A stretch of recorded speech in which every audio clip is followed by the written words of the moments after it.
এই দোয়াটা আমি নিজে পড়ে পরীক্ষা পেয়েছি, এটা নবীজির হাদিস থেকে এসেছে। আমার একবার পিঠ 2 দিন ধরে প্রচন্ড ব্যথা, নড়তে পারতেছি না, চড়তে পারতেছি না। মসজিদে জোহরের নামাজ পড়ে দোয়াটা পড়ছি, বাসায় আসার আগে আল্লাহ তাআলা ব্যথা ভালো করে দিয়েছে।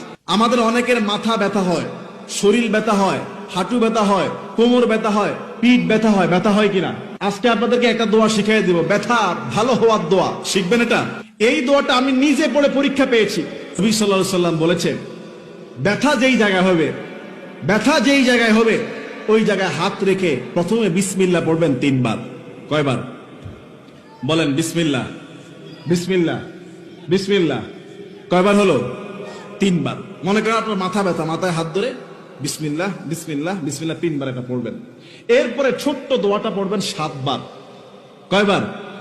ছোট্ট দোয়াটা পড়বেন 7 বার। আমি যেমনি পড়েছি হাদিস অনুযায়ী হাত রেখে পড়েছি, সঙ্গে সঙ্গে একটু পরে ভালো হয়ে গেছে।